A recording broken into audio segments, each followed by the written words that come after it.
So we are at 5:30. If you'd like to start, Chair Eggline, we can.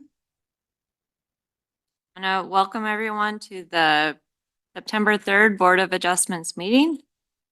The meeting is being recorded.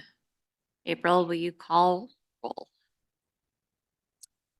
Chair Eggline, Here. Vice Chair Tholt, Present. Commissioner Shirtliff, Here.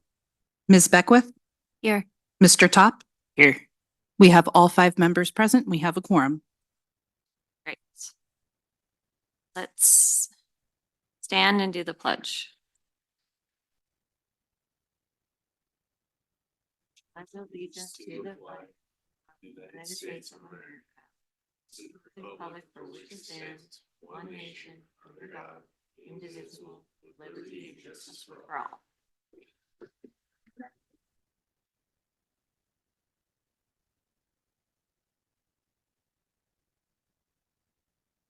Okay, approval of minutes. Anybody have any comments on the minutes?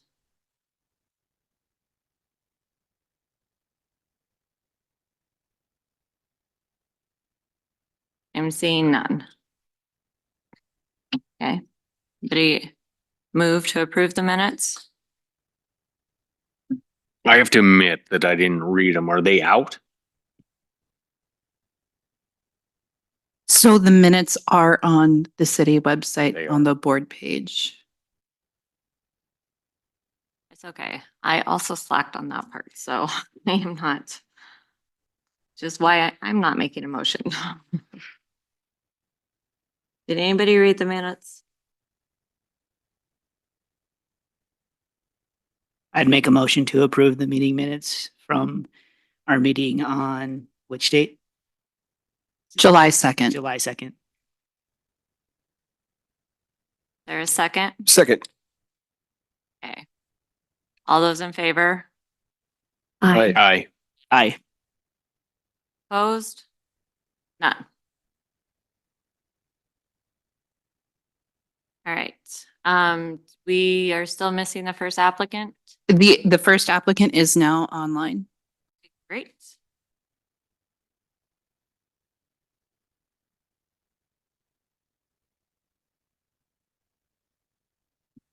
Good evening, Board of Adjustment. Tonight, we have 4 variance applications advertised. Variance review criteria. Pursuant to Section 11-5-5C of City Code, to approve a requested variance for a new building or portion thereof, the Board of Adjustment shall consider the following standards. The variance will not create a significant risk to public health, safety, or general welfare. The variance will not significantly reduce or impair the peaceful use of existing property. In strict compliance with the provisions of this title would create unnecessary hardship or practical difficulty. In evaluating the standards above, the Board of Adjustment may consider the following factors: special conditions and circumstances that are unique to the applicant's site, the height, location, or dimension of existing structures located on the site or in the vicinity, whether there is a prevalence of nonconformities in the vicinity of the site, the subsequent imposition of zoning restrictions creating nonconforming lots or parcels, whether a literal interpretation of the provisions of this title would deprive the property owner of rights commonly enjoyed by other properties, the extent to which the hardship or difficulty results from the actions of the applicant, and whether granting the variance requested will confer an unreasonable special privilege to the subject property. Section 11-5-5F of City Code states the following: the Board of Adjustment may impose conditions to minimize adverse impacts that the variance may have on the public health, safety, or general welfare. Any approval that includes conditions is subject to the terms of the conditions. These may include a time period in which the proposed structure shall be completed, or other conditions necessary to mitigate adverse effects. It is the recommendation of the City Attorney's Office that staff does not make a recommendation to approve or deny. And Montana law states the Board of Adjustment has the authority, upon appeal in specific cases, such variance from the terms of the ordinance as will not be contrary to the public interest, where, owing to special conditions, literal enforcement of the provisions of the ordinance will result in unnecessary hardship, and so that the spirit of the ordinance shall be observed and substantial justice done. Montana Code 76-2-323. On a motion to approve a variance, the following condition is recommended: that a building permit must be obtained within 1 year. Item 1, 27 Neal Avenue. I apologize to the board. This is the worst of the legal descriptions for this evening.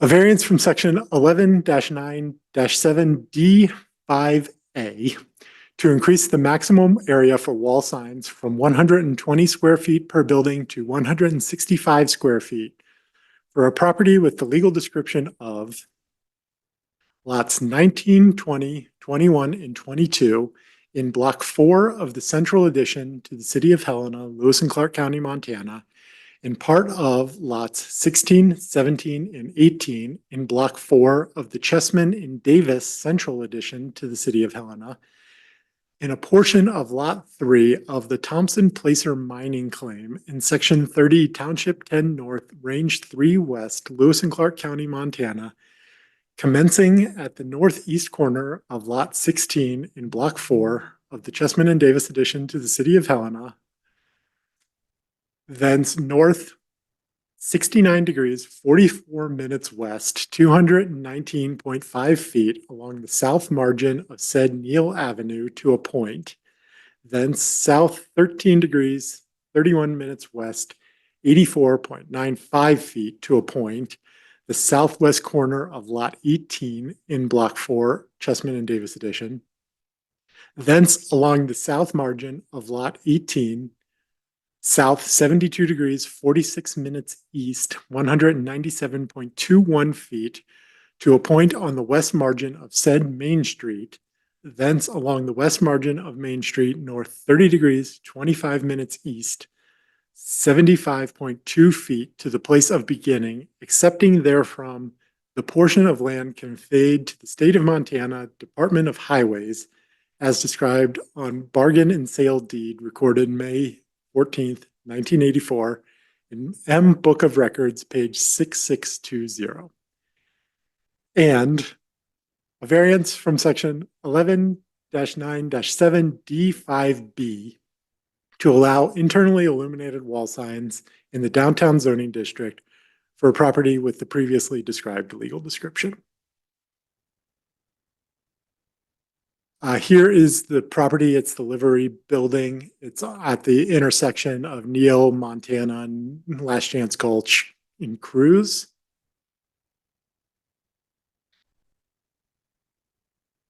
The earliest permit on file that I was able to find was for an interior remodel from 1986.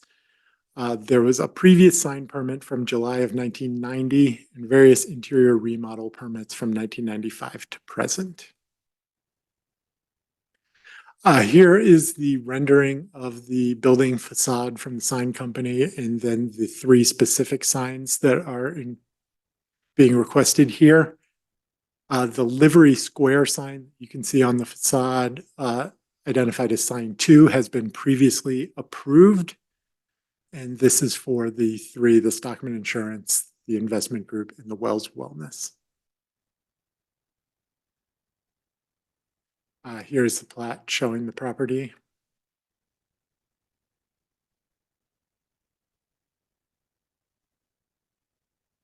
Here's the building as it sits. The previous signs were removed to do exterior renovation work.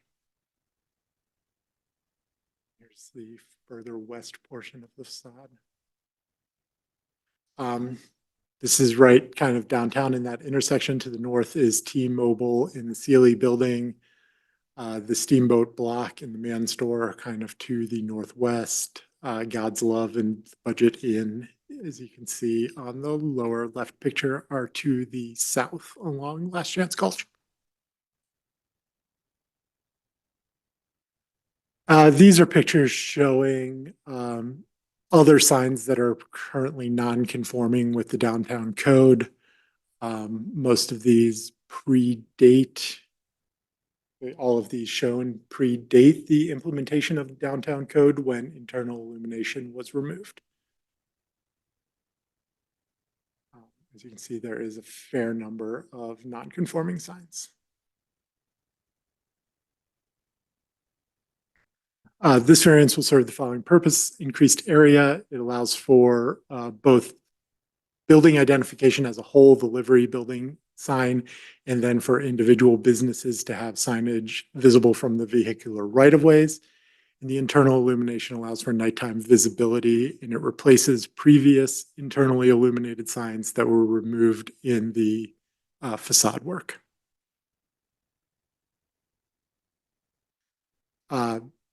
All city departments that review gave responses of no comment on this project. And as of today, we have not received any public comment. And at this time, I will ask if there are any questions of the board for city staff. Kyle, do you know what year the city implemented the backlit wall signs in the downtown district and took those out? I believe it is 2019. Do you know what their intentions were with that? No. I unfortunately do not. That predates my time with the city. Sure. Thank you.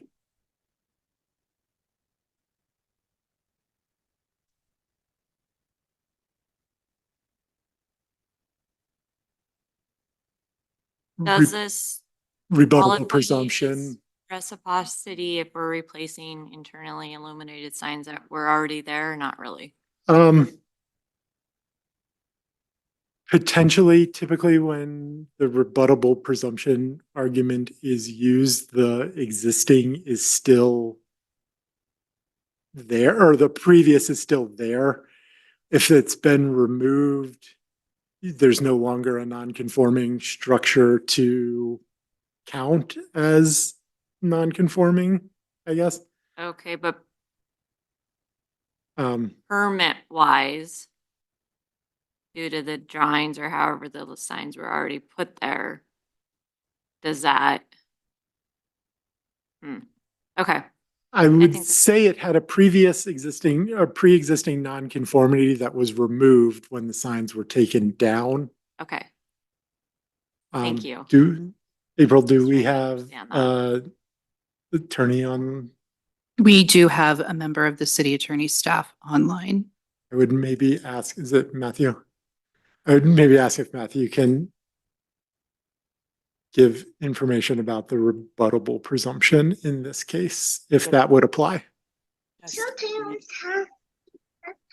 Hi, this is Matthew. I need to look into that, to be honest. I have not looked into this prior to the meeting. I apologize. Thank you.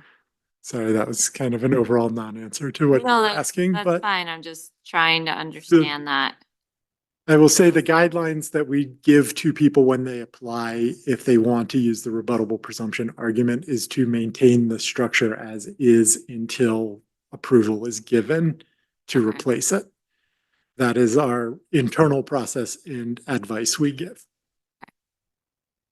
One more question, Kyle. Was any other work done on the building that required a permit? Yes, And that permit was given? yes, That work? they did that along with, I believe, April again, they had TIF funds that they had received for the exterior work on this building. So they did do facade improvements, which received TIF funding. They replaced windows, things like that. If a permit was needed, they did get a permit for it. All right, thank you. Any additional questions for Kyle? Madam Chair, thank you. Planner Holloway, thank you very much. There was a recent attempt at a city commission meeting to review signs and billboards inside of city limits. Yes. And with that, it was the size of sign that could not be limited by certain type of criteria based on if it was a political, religious, real estate. Mhm. With regards to this, if that were to pass, if that were to be brought up again, it was denied, I believe, or tabled. If that were to be brought up again and this were approved, would it be grandfathered in, or would they have to go back and fix the signs if there were an adjustment needed? It would be grandfathered in. Okay, cool. Thank you.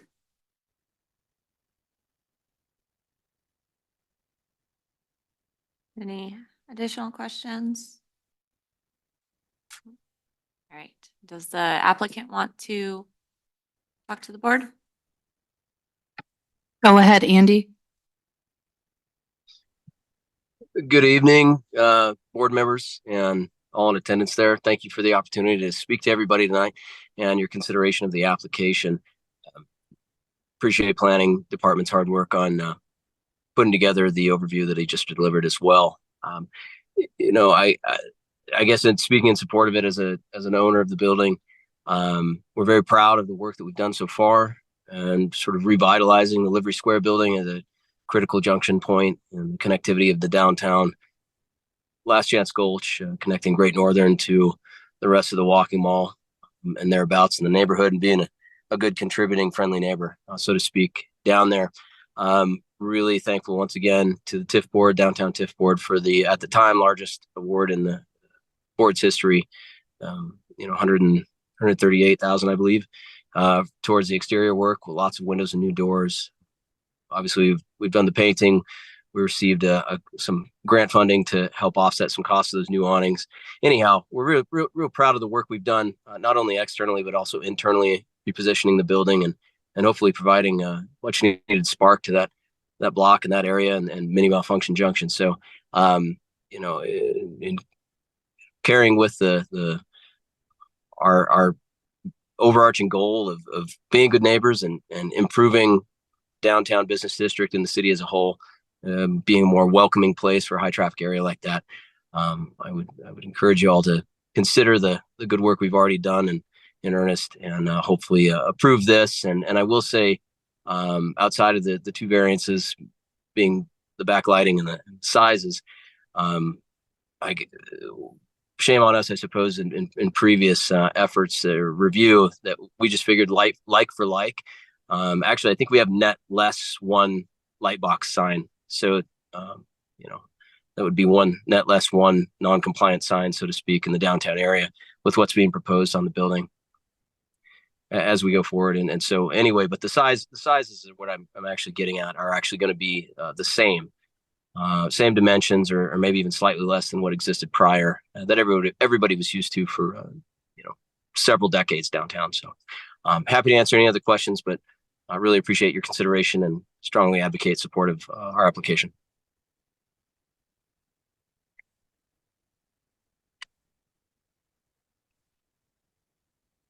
Andrew, Yes, ma'am. do you have the square footage of the existing building signage? As it previously existed, no, I wish I had that on a graphic. It occurred to me when I saw, our new signage plan as it was laid out there. But I do not have that this time. I'd be happy to provide it though. Thank you. All right. Additional questions for the applicant?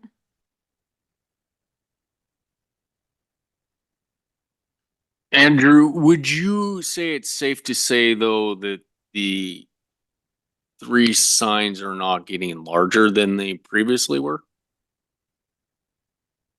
Yes, absolutely.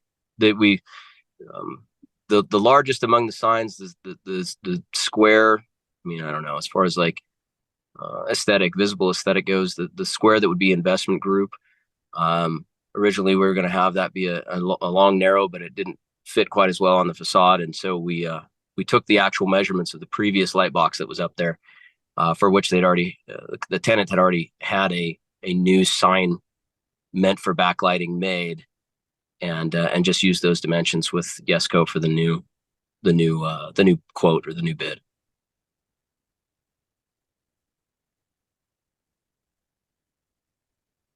Thank you, Madam Chair. This is for the applicant, Mr. Gordon. The signs themselves, do they have automatic timers, or do they automatically illuminate at a particular time, or do they stay the same brightness 24 hours a day? You bet. Great question. The intention is to have these be day-night timer driven. So upon dusk or sunset, they would turn on, and then during the day would not be any brighter than a regular standard business sign.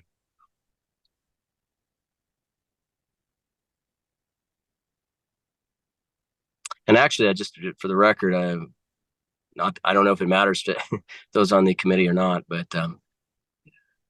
the reason for the change in the light boxes, but otherwise everything staying the same, was because of the old ballasts within for internal illumination either weren't made any longer or were faulty or a waste of energy. And so we're going with much more efficient LED, similar illuminated, but much more energy efficient, green footprint type operations. So.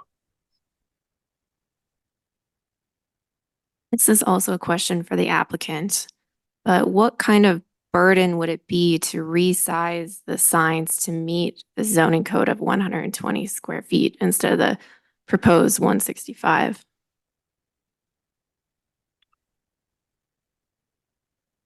Well,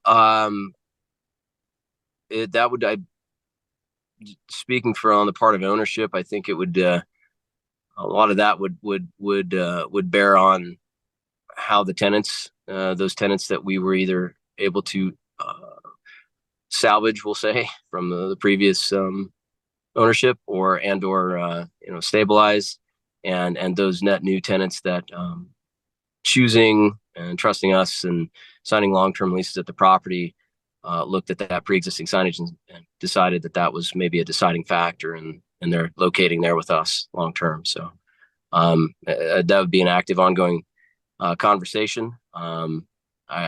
I will say that I wanted to make sure, as we have to this point throughout the renovation at Livery, we want to be good stewards of the property and good citizens of the community.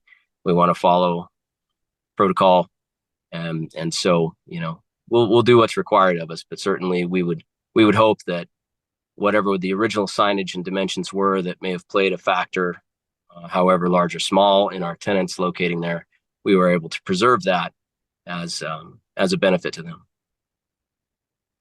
Thank you. Thank you. Any further questions? Okay. Has Matthew, have you had a chance to do some research?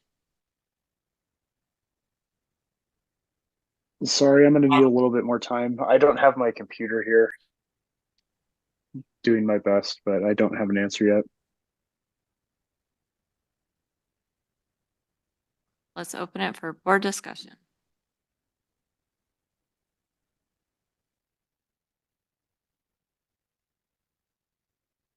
I will start, and I guess where I land is, I don't feel like the applicant should be penalized for making improvements to the building. And I feel like if we lowered the amount of signage or made him change the type of signage that was there before, I feel like we would be penalizing the applicant for trying to improve his building. So for those reasons, I would be in favor of approving these two variances. I would agree. And I also feel like the applicant answered my question about burden appropriately and aligns pretty well. So I would also be in support of this. Initially, I was definitely okay with the illumination of the wall sign, especially given that we've approved that in this particular corridor previously, and there's a ton of these down there. I was a little colder on the size, but knowing that it was based on the existing condition, and basically they had to remove those signs just to do the work anyway. To me, that is pretty close enough to a presumptive, what is it, presumptive Rebuttable presumption. rebuttal presumption condition. You know, if the signs were still there, then we would be approving that, no problem. So, in my opinion, I'm in favor of it as well. I am in favor of this as well. I think the signs are already there in terms of uh, the outlets, and I don't think we should. I agree with Tim is that we shouldn't punish the applicant or the business due to the type of sign that already exists on Last Chance Gulch, the size, or limit the number of signs. Because that would only not affect that business, it would affect the businesses inside to kind of pick and choose who would get a sign. So I'll be in favor of this, both variances tonight. Thank you. Would I like to make a motion? I'll make a motion. Oh, Can we bundle the motions? Is that possible? Ideally, we should have two separate motions, but you can shorten the legal description. I know there's a way, Kyle.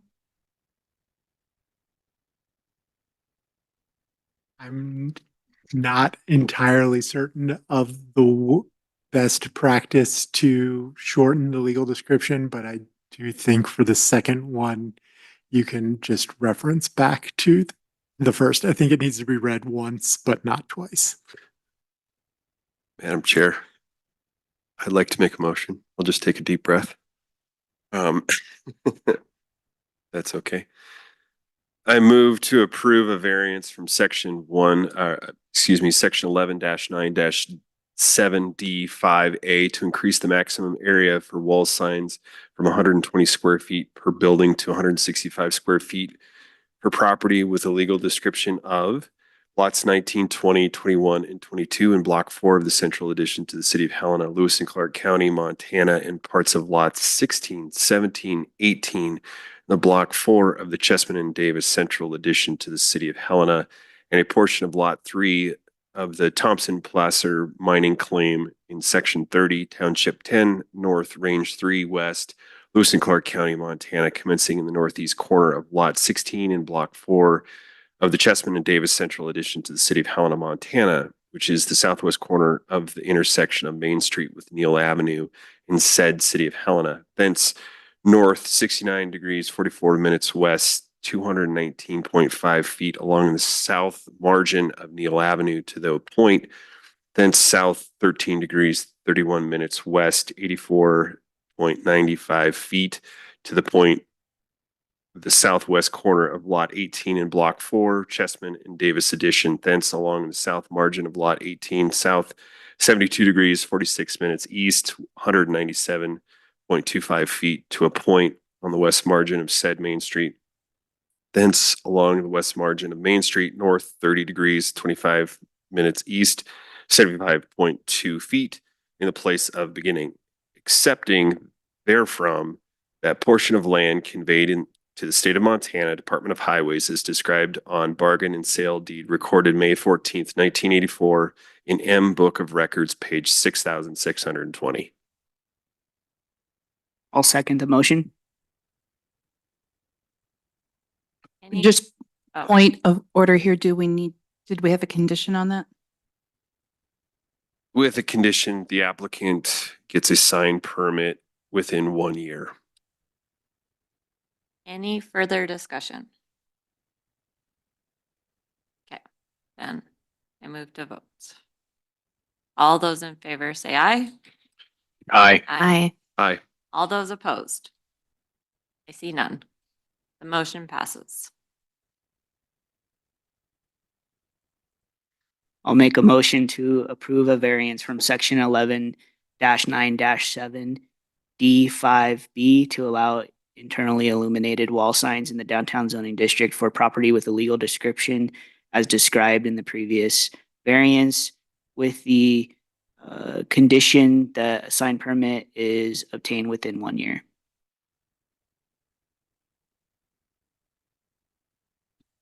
I'll second. Any further discussion? Okay, seeing that, let's put it to a vote. All those in favor? Aye. I, All those opposed? None. The motion passes.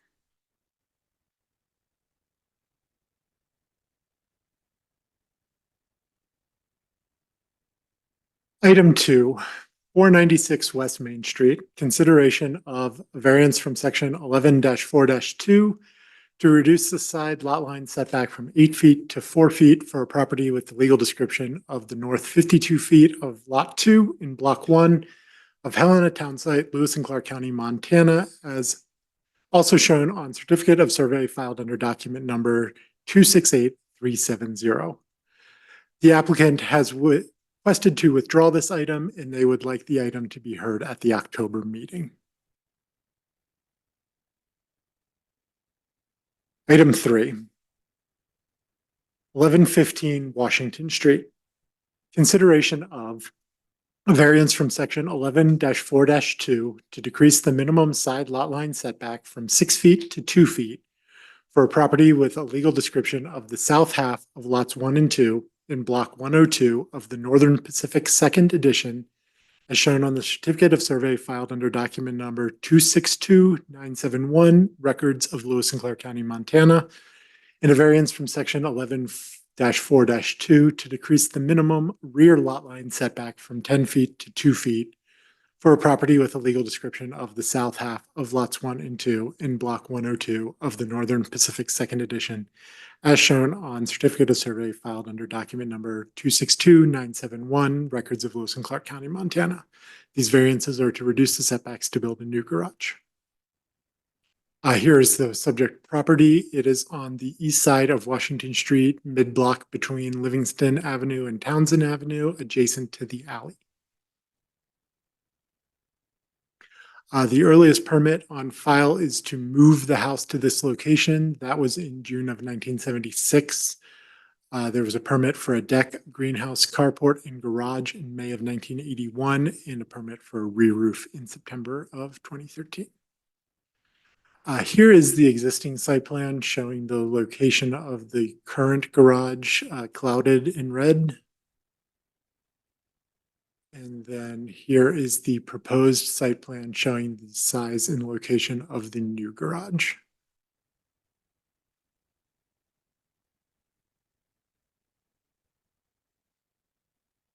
We're moving the garage, but are we 3 feet from the rear on that one and 2 on the side? Yes. Okay.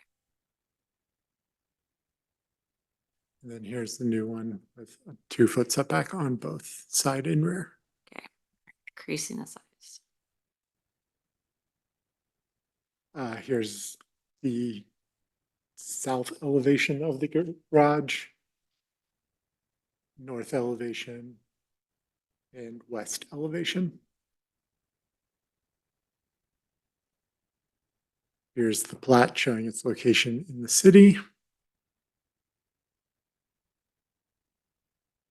Here's a picture from the intersection of the street and the alley showing the location of the existing garage.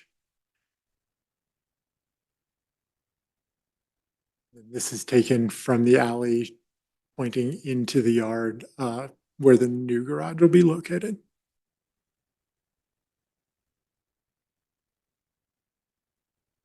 Throughout the rest of that block of the alley, there are a couple garages with similar reduced side lot line setbacks, as you can see on the top, and there are a couple of garages of kind of a similar oversized scale, as you can see in the 2 pictures on the bottom.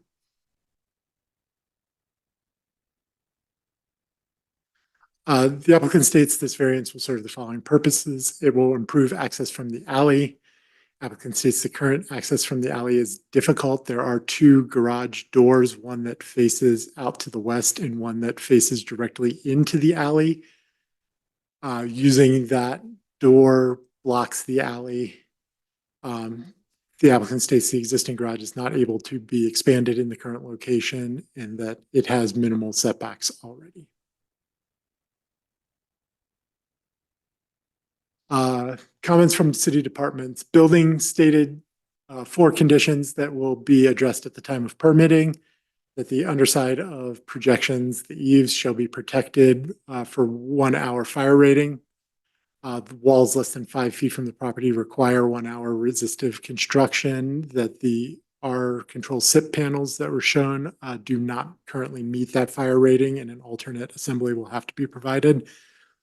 Walls less than 5 feet from the property line cannot have openings, and complete construction plans are required at the time of permitting. Engineering and fire provided no comment. Transportation stated that the driveway approach can only be a maximum 30 feet wide. The proposed plan shows 50. And legal and utility both provided responses of no comment. As of today, we have not received any public comment. And are there any questions for city staff at this time?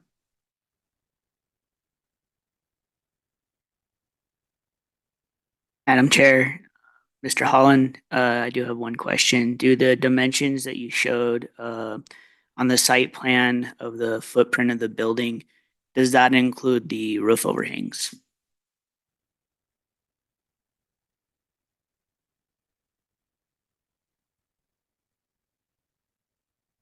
No, that is showing the wall footprint.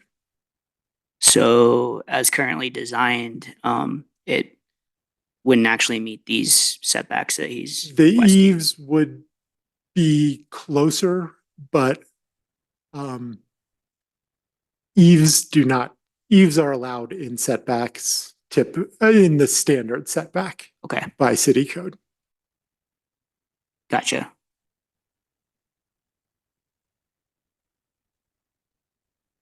Kyle, can you remind me what the standard setback from an alleyway approach needs to be for a garage? It is 5 feet. 5 feet. Thank you.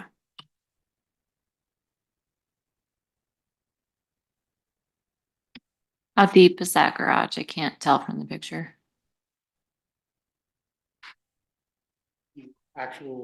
The overall dimension of the garage Yes, please. shown here as 44 feet. The other direction, the depth. 28. 28 by 44 is the footprint.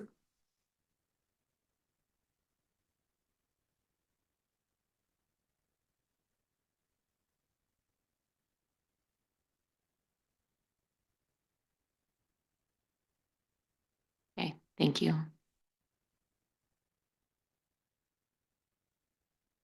Is there any additional questions for Kyle? Kyle, are we aware of if there's a significant elevation grade where this would be? So drainage could potentially be an issue onto neighboring properties? As you can see, it's a relatively flat portion of the city. Thank you.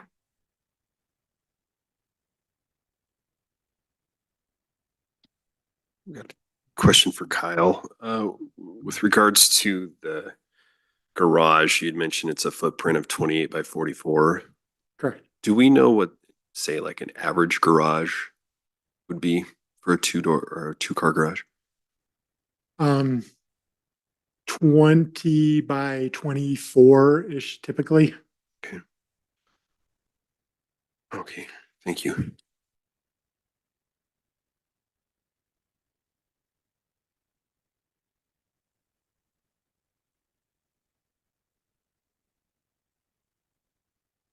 We're entering the garage door off the alley. Am I correct? There are presently 2 garage door entries here. There is just one on the one side. facing west and one facing directly into the alley there. And with the new garage? It would face, there would be one overhead door facing towards a driveway that then goes to the alley. So it's on the house side of it? No, the entry will be here. It'll be on the south side, the plan down side of it, facing than a 20, a just over 20-foot driveway and then the alley. Ah, okay. Thank you, sir. 44 deep. We're not going the other, okay, thank you. I had it mixed around in my head.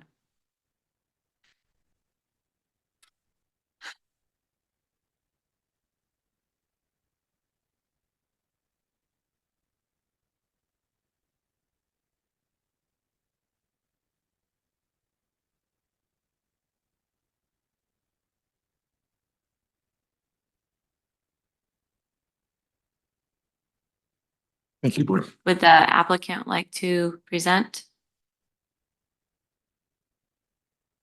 Or speak to the board?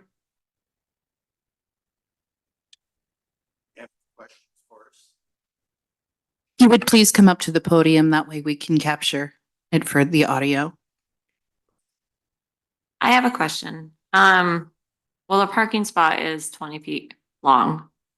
Yes. So your garage is 44 feet long. So There's a there's- 2 foot on the back side. there's so what is all the extra space for? Excess space, for the driveway. Okay, the driveway's still on the gabled end, right? On the south side. Got a red marker? And then we're driving in and we're 20 feet in for a parking space, Mhm. which means we have another 20 or 24 space. So are we parking vehicles front to back? Are we double parking vehicles? Sometimes, Okay, okay. And so go ahead. I'm just trying to understand the Okay. purpose of this I'm looking at the because, picture, and that's why well, I can't yeah. point. Okay. We're double parking vehicles. But And so, they got 2 cars, and they probably won't be in the garage all the time. But he's got 2 other cars, actually 3 other cars that he's gonna put inside because he's about ready to retire and he wants to be able to work on them.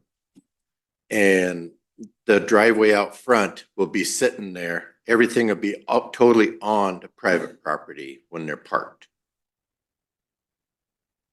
Be Okay. on the pad. okay, what's your driveway That- length? Let 20, me see if I could read it.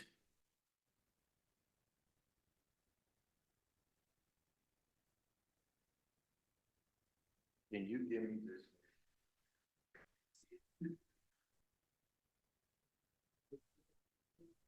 Madam Chair, I have it pulled up. It's 23'9" is what it shows.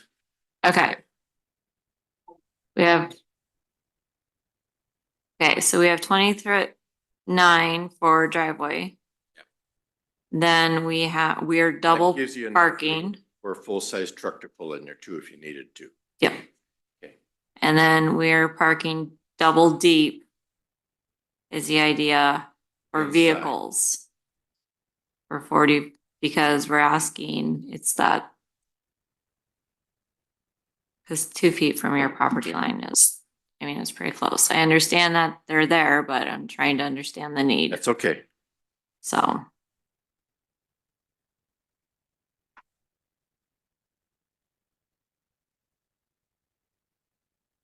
If you're 24 wide, I didn't see the size of the garage door. If you're 24 wide, that's actually enough room for 4 vehicles.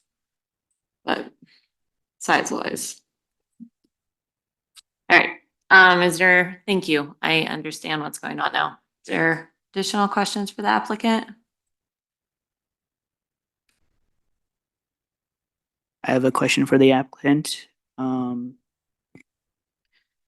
So I guess the question would be, is there a reason why you couldn't shift the garage closer to the deck? It looks like you have 6 There's foot 6 feet there. there. Mm-hmm. So just It's Two- just enough room to get through the back without crowding it and laying it right on top of the deck. okay. I would say that there's more than enough room to be able to meet at least the 3 foot setback, personally, but We can debate that. More than likely, what I usually do when I do a build, I always try to give it 4 to 6 inches from the property line for extra caution, even if it's been surveyed, and this has been surveyed.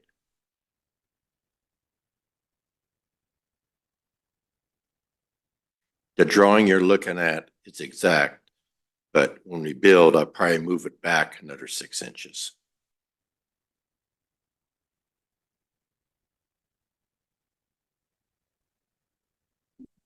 I thank you for your time tonight. What is your plan for water runoff on the east side of the property, Gable?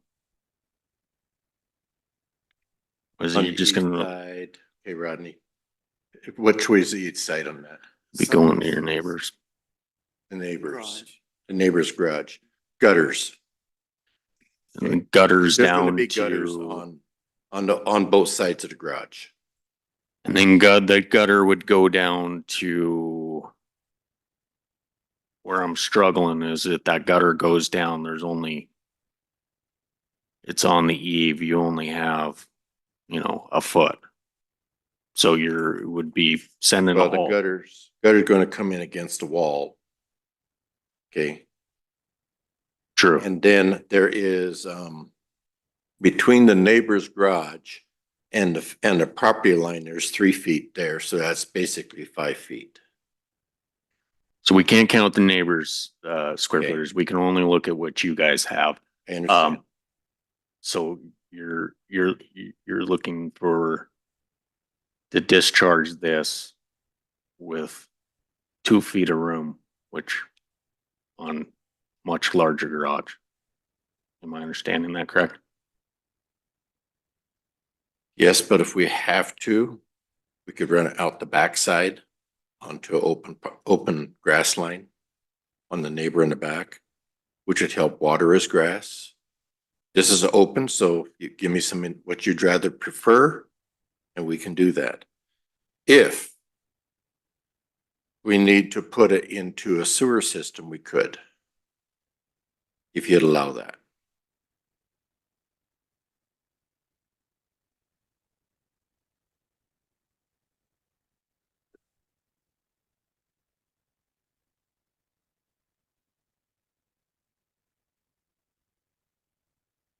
Are there additional questions for the applicant? Madam Chair, just a question for the applicant and a statement too. Question being, well, I guess the statement, I don't believe we can do rainwater into a sewer in the city of Helena. Is that true? City code states that the first half inch of water is to be maintained on the property. Gotcha.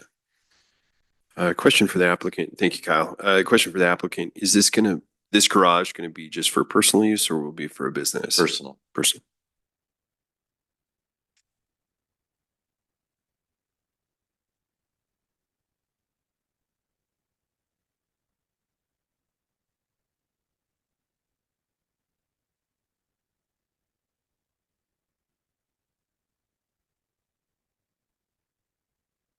Thank you.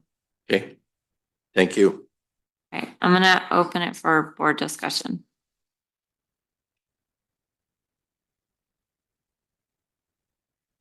I guess my concern is obviously item number 2 is the variance can't significantly reduce or impair the peaceful use of existing or adjacent properties in improvements. And with the water issue, and the way this is currently designed, I just don't believe that would be the case. So with that, would be not in favor of this.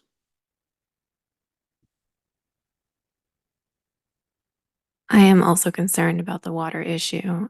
And I do feel that this, if it were approved, it would provide an unreasonable special privilege to the applicant due to how large the garage is, and additional driveway space would essentially mean six vehicles could be parked there.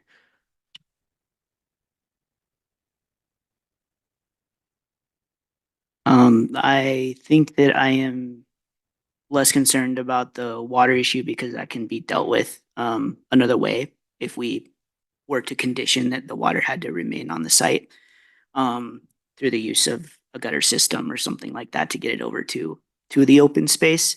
Where I do have an issue with the size of the garage, given the amount of space and the setbacks that they're asking for, especially in relation to the existing condition, which has a 2 foot on one side and a 3 foot on the other side. I would be in more consideration if we were looking at something that was basically maintaining an existing non-conforming situation. But I do think that there's ways to condition it to where the water could be taken care of, potentially, by not putting it on the neighbor's property.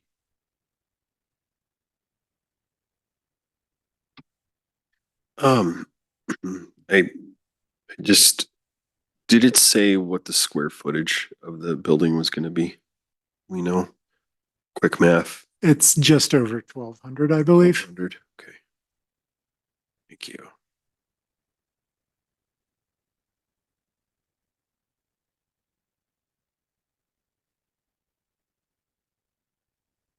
I'm the opinion this is feeling like a special privilege also due to the size. We're parking 4 vehicles.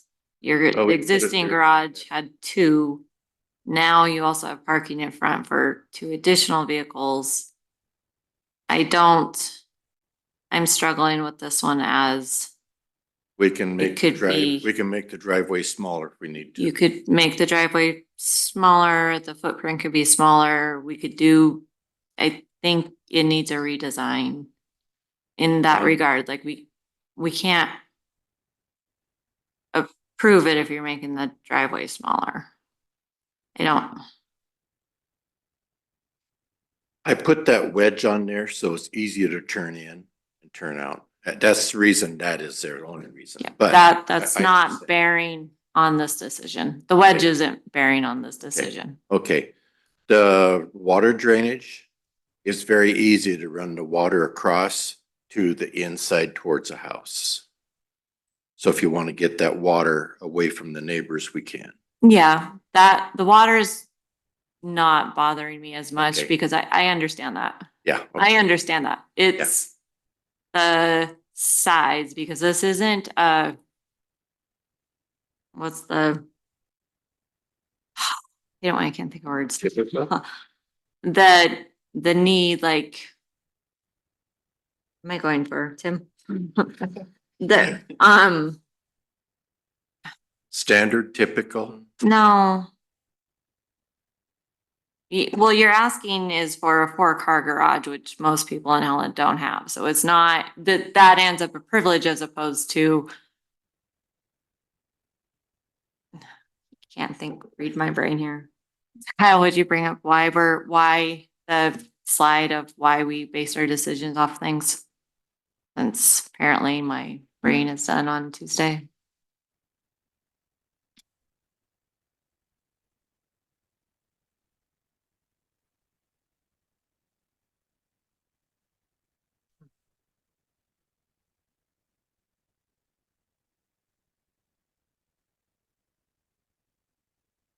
I believe it is number 7 on the next slide.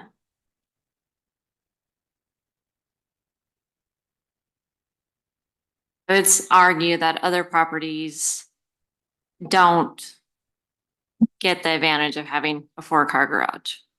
So in that case, that's a special privilege. If you shorten it by 4 feet and had 40 by 24, 26, you can still park 4 cars and make it within the setback. So there are, right? You might a little tighter to get around. You might not have the shelving in there, but so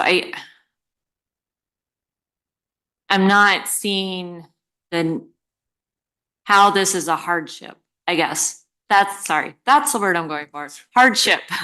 Could you show me where the hardship is Well, in this for having the setbacks. Okay, the reason for going so long is the cars that he works on are the larger cars. The ones most of us grew up when when we were kids. They're 19.6, 20 foot long, okay? So you take two of them on a 40-foot garage, you lose 6 inches on each end. So then you're down to less than 40 foot if you do. So he wants to be able to work on and still keep his cars inside.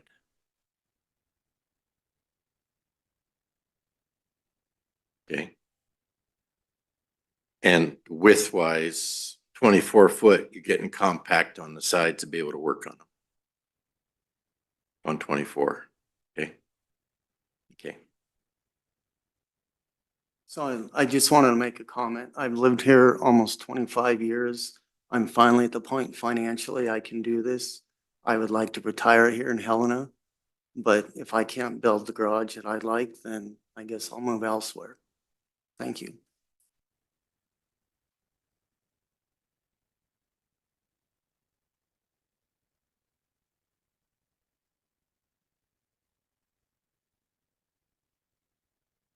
All right, I'm gonna open it up for more board discussion.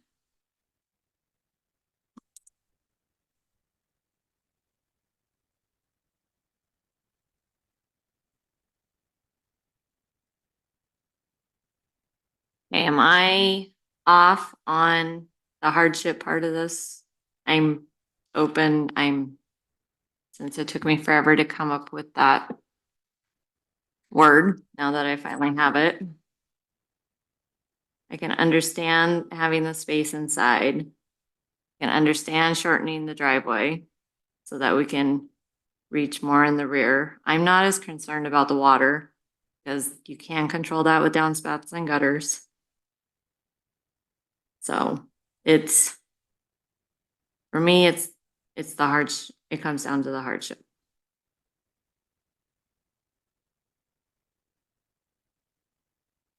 I am with you on the hardship piece, and I believe there's a difference between need and desire and want, I guess. And I'm also struggling to see the hardship of this one.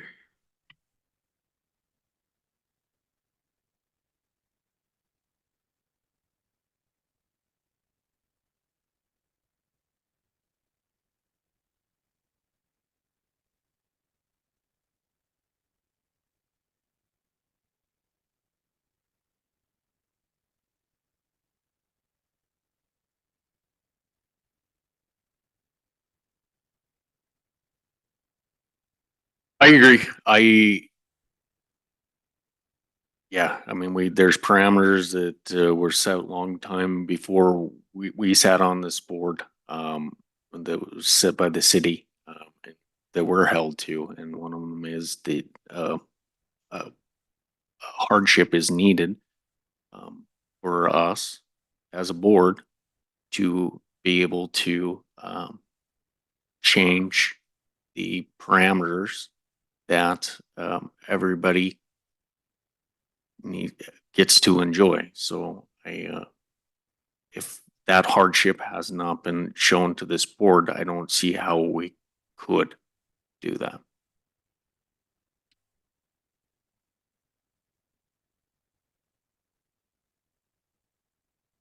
I generally agree with the hardship comments. I also am probably more concerned about the special privilege side of it if they were to, meet the requirements of the code. I I do believe they would still have a similar right.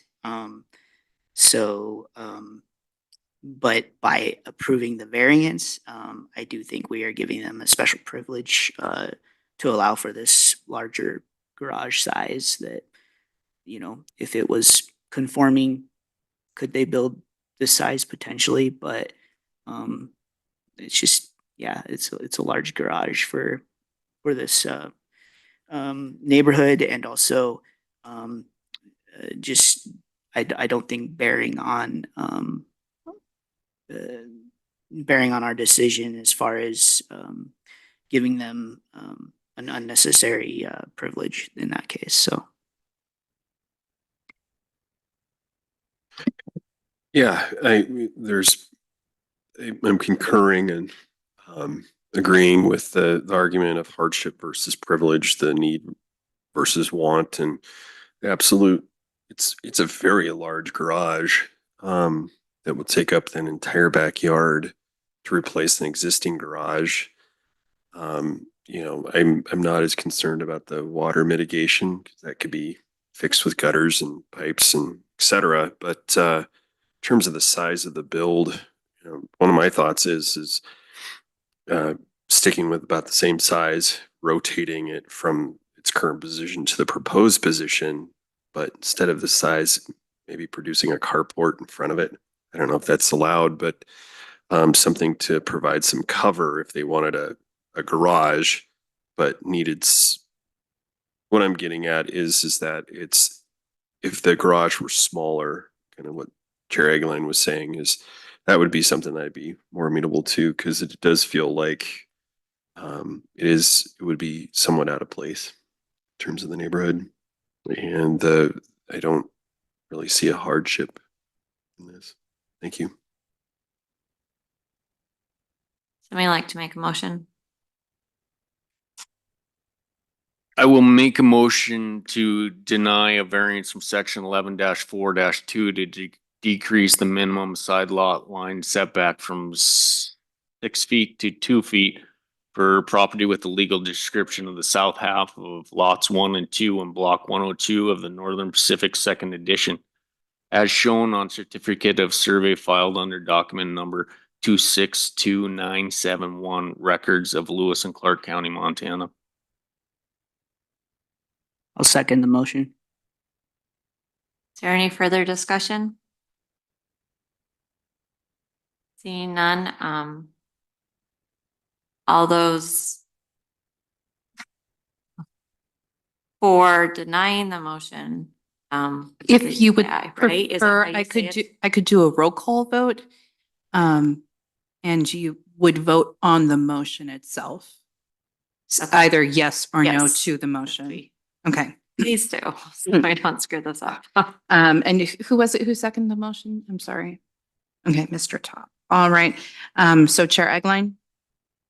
In favor of the motion or against the motion? Favor of the motion. Vice Chair Tholt? In favor of the motion to deny. Commissioner Shertliff? Favor of the motion to deny. Ms. Beckwith? In favor of the motion to deny. Mr. Top? In favor of the motion to deny. So the motion to deny passes. Quick question. Will this affect the other two variance requests? That is entirely up to the applicant as to how this would affect their other variance request.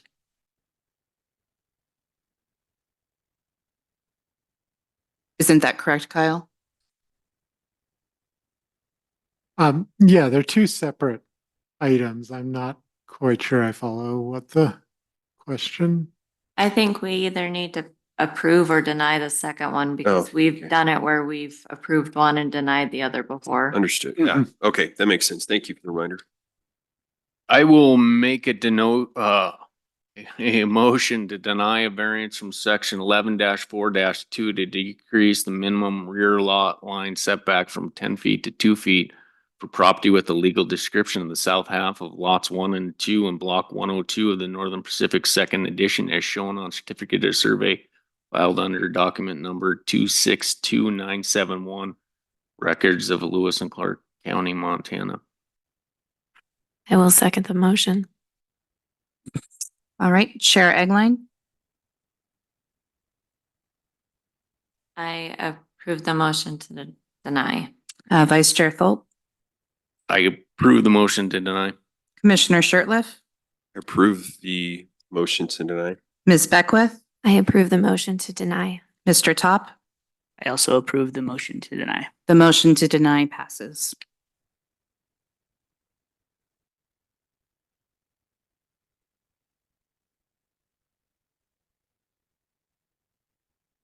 With the chair's permission, I'd like 1 second to talk to the applicant.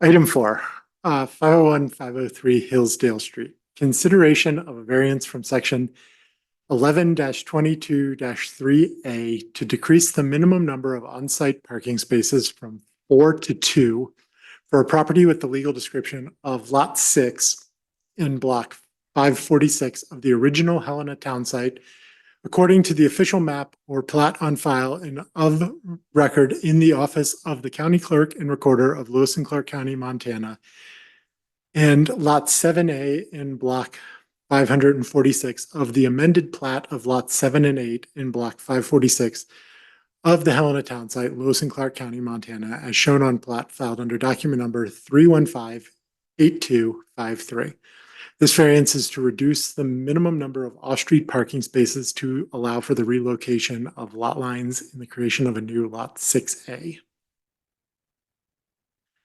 Here is the property as it currently sits. It's on the kind of southeast corner of the intersection of Davis and Hillsdale. The earliest permit is for a garage in April of 1941. Porch permit also in that month, and then various remodel, HVAC, electrical, and roofing permits from 1982 to 1994 were found. Here is the overall plat of what the proposed lot reconfiguration is, and here is a enlarged version of it. The variance request is being created because the intersection of Hillsdale and Davis is an uncontrolled intersection in both directions. City code states that the site triangle prohibits use of on-street parking for 50 feet along both of those right-of-ways, which eats up a considerable portion of the parking available to this site. There is a driveway currently present off of Hillsdale to the east, and the new proposal would add an additional driveway off of Davis Street. The future plan is then for Lot 6B to be able to be developed independently of this lot. Here is the amended plat showing the boundaries currently. Here is standing in the intersection looking at the house. That silver Honda SUV is within the 50 feet. My black wagon there is at approximately the point of legal parking.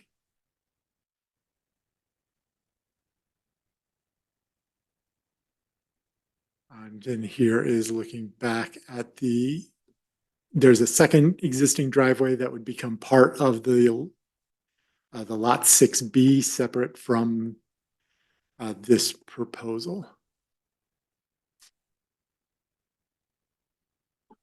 Surrounding area buildings, this section of town does not have alleys.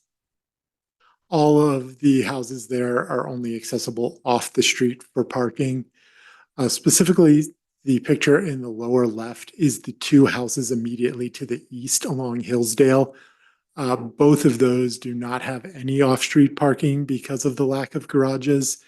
And as you can see in some of the others around nearby, especially the north or the upper right picture, similarly has no off-street parking, only on-street available. And the rest of the houses have very kind of skinny driveways put into the side setbacks. And then just this shows kind of the general amount of on-street parking that was being used during the morning. I took photos.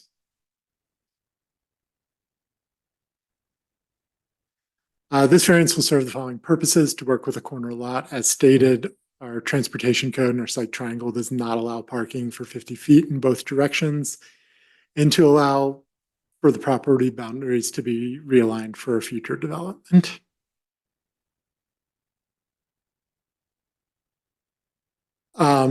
Engineering, building, utility, and legal provided no comment. Fire stated to ensure fire department access and fire protection per the 2021 code. Transportation stated about that this does not have a lot of high density housing, and that it does appear to have ample on-street parking, and that additional on-street parking can work as a traffic calming device. And then states that while parking is not allowed within the 50 feet, curb cuts are. And so potentially there could be growth for that one parking or curb cut off of Davis Street to potentially add a third one. But the current request is to just reduce it to 2 and provide 2 driveways, each for 1 space.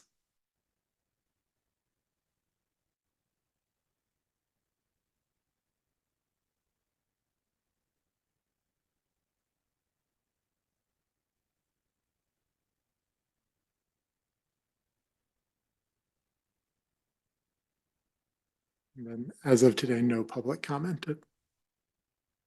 Are there questions for city staff at this time?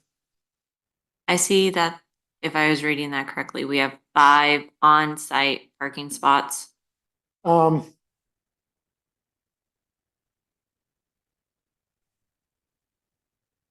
No. Sorry, we have 5 off-street, which is So the on-site. new lot 6B would have potentially 2.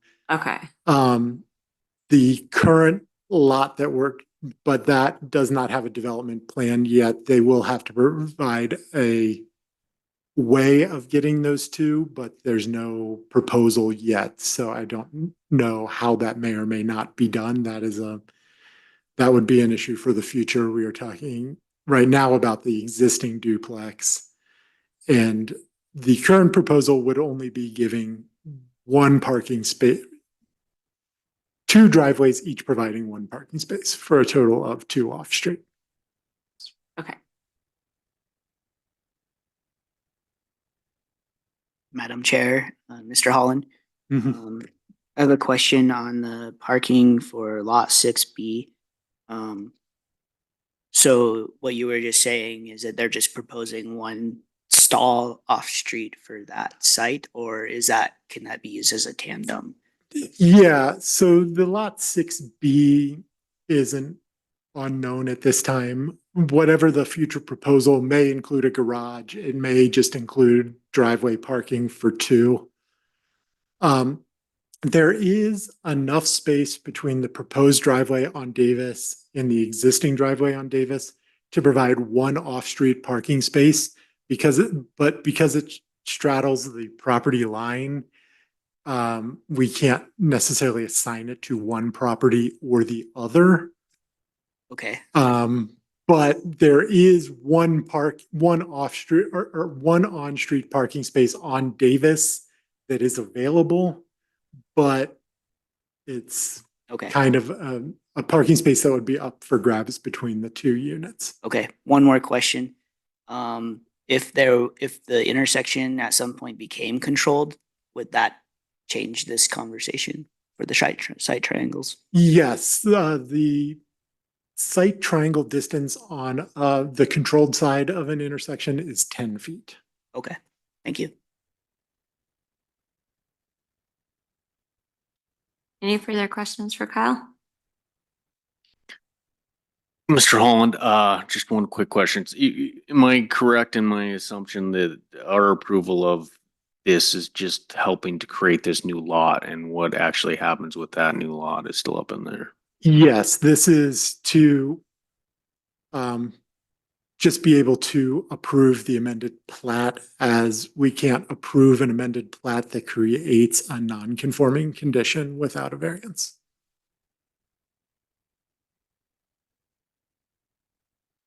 Kyle, am I reading transportation's comments right? and that they believe off-street parking lessens hazardous conditions on streets, which the intent of the off-street parking zoning laws is to do so. Their statement is that on-street parking works as a traffic calming to slow traffic by creating a pinch point. Okay, so it lessens hazardous conditions. Yes. Okay, thank you.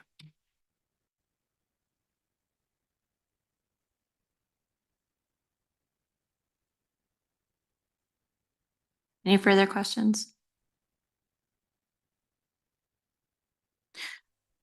Mr. Holland, I have one more question. In the comment there, from transportation, it says lot 6A could provide 3 off-street parking spaces. Could we go back to the site plan? So Yeah. are they implying that the curb cut that's shown as 15 feet could be increased and that could provide an extra space there? Yeah, their comment is relating to that parking is not allowed within the 50 feet, but Oh, the okay. curb cut would be. So if that 15 feet was to grow to 18 or 20 feet, if that was feasible with the building in general, they would accept that curb cut, Okay. but not the on-street parking at that point. So I guess it's safe to say that there's some hypotheticals here. There are a few hypotheticals in that the request is for the, Reduction in parking. yeah, just for the absolute minimum and to not I understand. necessarily work through all the conditions of future development at this moment. Thank you. Any further questions for Kyle? All right, thank you, Kyle. Thank you. The applicant like to come forward?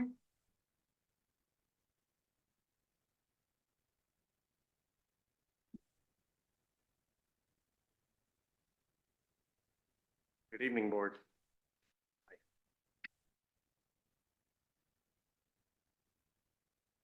Anything to present or anything to add to this? I'll make it brief. So the existing property is actually a double lot with a different configuration, as you noted. So my concern here, as one of the property owners, is that we'd like to, I would think you would want to increase density potentially in the central part of Helena, housing density, in consideration of future city planning. And this would potentially increase the number of dwellings in this part of South Central Helena, as well as increase housing density. So I would think that it would be in line with city commission goals. And as it stands, the current lot, the configuration, the way the house is situated, the house was actually built over both lots. It's built over the lot line, so it's non-usable at this point in time. It's a separate lot, so. The new driveway off of Davis Street that I have drawn in there to the west of the existing duplex, I did not widen that out so that there would be some yard space left.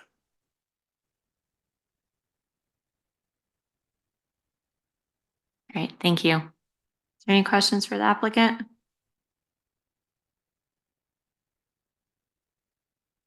All right, thank you. All right, I'm going to open it for board discussion.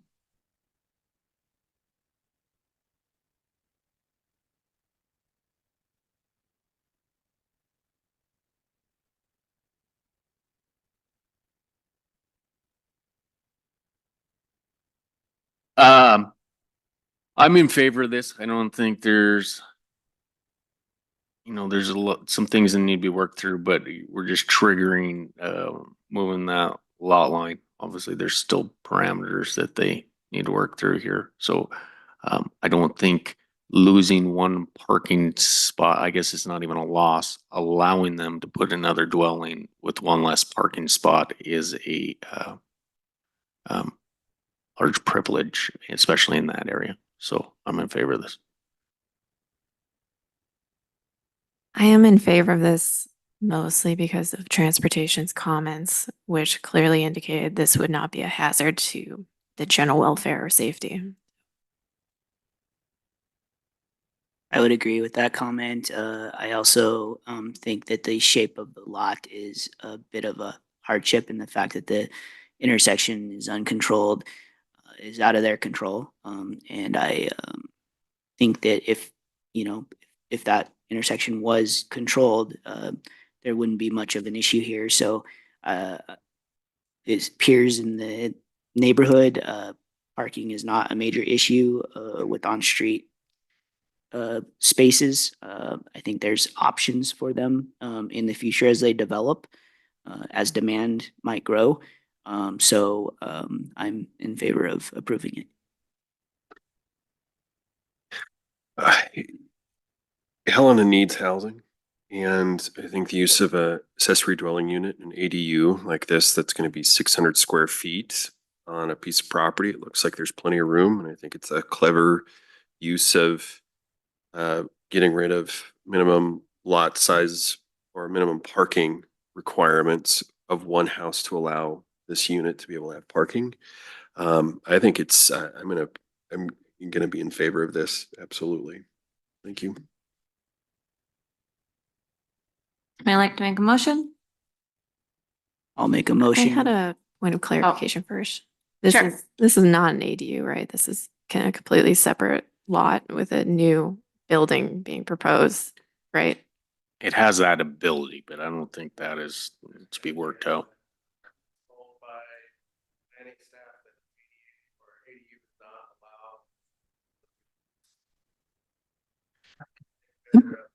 Mr. Newhouse, could you come up to the podium, please? I apologize for misspeaking. I was actually told by city planning that ADUs are not allowable use with anything that is larger than a single family dwelling. So that comes from the most recent legislature initiated rules regarding ADUs that had lower restrictions for some things such as parking and infrastructure improvements, but those were oriented towards a single family dwelling. In Helena code, we would just consider this, if the lots all stayed together, we would consider it a third dwelling unit on the property and not an ADU. Thank you. Forgive me for misspeaking. Thank you. That fully answered my question. Thanks. Kim, motion? I'll make a motion to approve a variance from section 11-22-3A to decrease the minimum number of on-site parking spaces from 4 to 2 for property with a legal description of lot 6 in block 546 of the original Helena town site, according to the official map or plat on file and of record in the office of the county clerk and recorder of Lewis and Clark County, Montana, and lot 7A in block 546 of the amended plat of lot 7 and 8 in block 546 of the Helena town site, Lewis and Clark County, Montana, as shown on plat file under document number 3158253. With the condition that an amended plat must be filed within 1 year. I will second. Any further board discussion? Seeing none. Put it to a vote. All those in favor say aye. Aye. Aye. All those opposed? I see none. Motion to approve. Passes.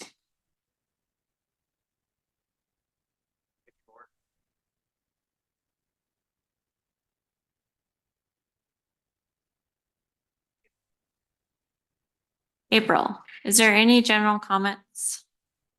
The only member of the public we have online is city attorney staff. And for the record, there is no one in the room now. Then, I guess announcements upcoming. When's our next meeting? So the next meeting is scheduled for October 1st. I know, hitting all of these first Tuesdays in like the first couple of days of the month. So much fun. We do anticipate having We will have two two. items. I was going to say 2 items, yeah. Okay. So otherwise, nothing else. Okay. Somebody like to make an emotion to adjourn the meeting? I'll make a motion to adjourn the meeting. I will second the motion. All in favor? Aye. Aye. Adjourned.